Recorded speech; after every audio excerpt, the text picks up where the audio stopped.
जेन एक बहुत ही सुंदर और कड़ी मेहनत करने वाली महिला थी। वह आमतौर पर अपने काम को खत्म करने के लिए देर रात तक कार्यालय में काम करती रहती थी। एक दिन वह घर नहीं आई। उसके पापा ने तुरंत मेहुल को फोन मिलाया। मेहुल को उसका शव पास के एक पार्क में मिला और टाइम हुआ था 10 बजे। मेहुल पूछताछ के लिए जेन के कार्यालय में गए। उन्होंने 3 संदिग्धों को पाया और उनसे पूछताछ की कि कल रात 10 बजे क्या कर रहे थे।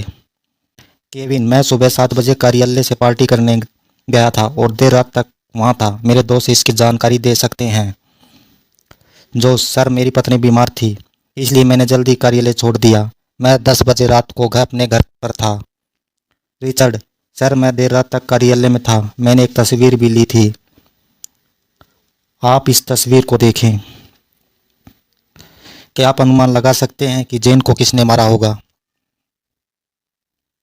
केविन, जोश, रिचर्ड।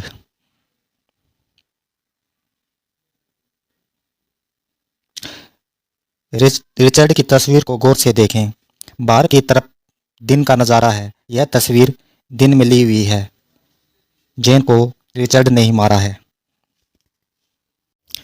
जैना बहुत ही मेधावी छात्रा थी और उसकी नज़र भी कमज़ोर थी, इसलिए वह हमेशा आगे की पंक्ति में बैठती थी।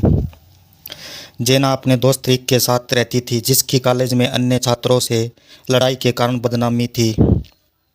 एक दिन कॉलेज जाने के बाद जेना का चश्मा फर्श पर गिर गया और टूट गया।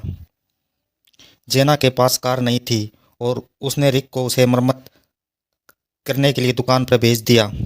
कुछ समय बाद जेना ने सैम सैम चिल्लाना शुरू कर दिया। रिक ने सैम को सड़क के पास बेहोश देखा। दोनों कार से नीचे उतरे और सैम के पास चले गए। सैम मर चुका था।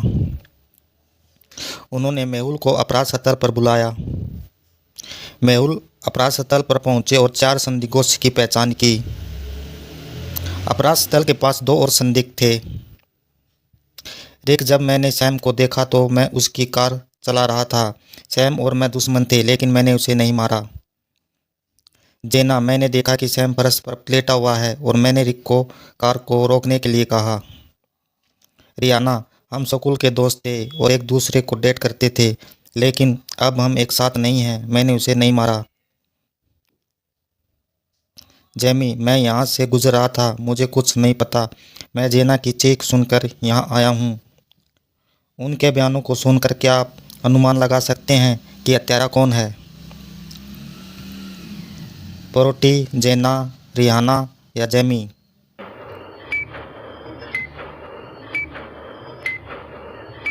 अगर जेना का चश्मा टूटा हुआ था तो सैम के शव को दूर से कैसे पहचाना जा सकता था?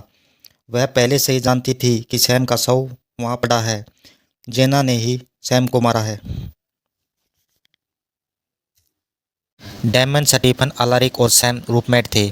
उन चारों के घर में अलग अलग जिम्मेदारियां थी। डैमन एक अच्छा रसोइया था।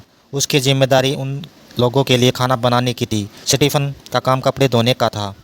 अलारिक का काम किराने की खरीदारी करना था और सैम सफाई का काम करता था। एक दिन जब अलारिक किराने के सामान के लिए सुपरमार्केट में गया तो उसे किसी ने गोली मार दी। मेहुल तुरंत अपराध स्थल पर पहुंचा। मेहुल ने अलारिक के बारे में जानकारी हासिल की और उसके घर पर पहुंच गया। अन्य 3 रूममेट वहां मौजूद थे। मेहुल ने उनसे पूछताछ की। डेमन, मैं खाना बनाने में व्यस्त था, मुझे कुछ नहीं पता।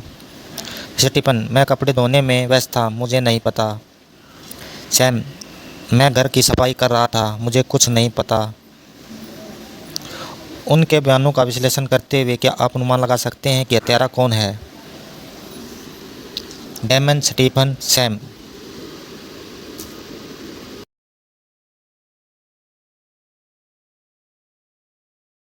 डैमन ने केवल 3 लोगों के लिए खाना बनाया था। वह जानता था कि अलारिक वापस नहीं आएगा। वह ही हत्यारा था।